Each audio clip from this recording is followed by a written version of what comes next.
My name is James. I am 35 years old. I am married. My wife's name is Linda. She is 33 years old. We have been married for 10 years. Linda is a gentle woman. She loves me deeply. She wakes up early to make my breakfast. She remembers my favorite tea. She listens to my worries. She never complains. She never compares me to others. She never asks for expensive things. She smiles with very little, and her smile fills our small home with warmth. But I was not happy. I wanted more. I wanted a big house like my neighbor Tom. Tom has a beautiful house with a garden. Tom drives a new black car. Tom wears expensive watches.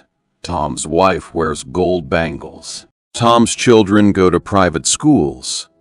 I looked at my own life and felt small. I work in an office. I earn $3,000 a month.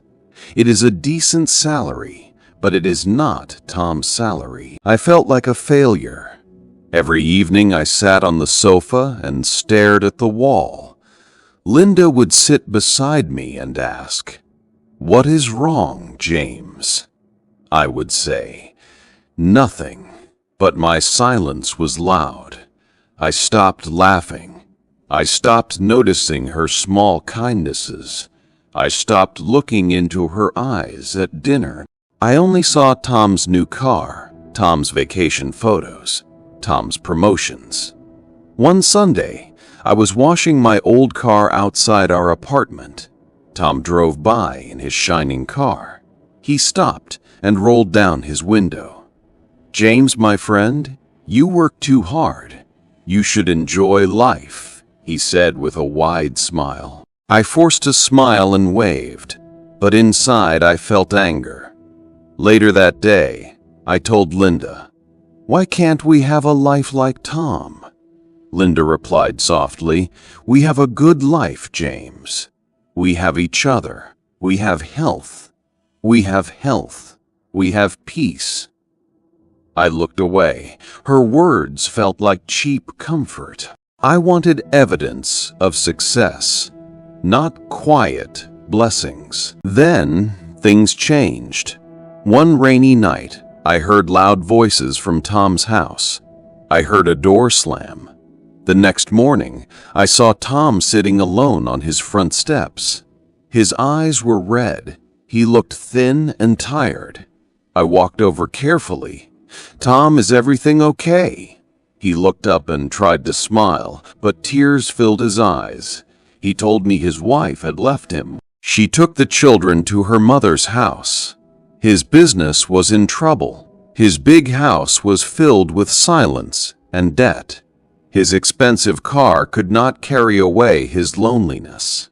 He said, "James, you are a lucky man. Your wife loves you. You come home to peace. I have everything, but I have nothing." His voice broke, and he put his head in his hands. I walked back home slowly. Everything looked different. The small apartment door that I resented every day now felt like a gate to a safe place. I opened it. Linda was in the kitchen making soup. The smell filled the room. She turned and smiled at me. Her smile was not gold or silver, but it was real. It cost nothing, but it was worth everything. That night, I could not sleep. I looked at Linda sleeping peacefully beside me. I saw the quiet heroism in her simple life. She never asked for a bigger house. She never asked for diamond rings. She only asked for my time and my attention, and I had given her so little. I said to myself, "James, you have been blind. You chased a shadow while holding treasure in your hands. You measured your life with the wrong ruler. Tom's car cannot buy him a wife's love.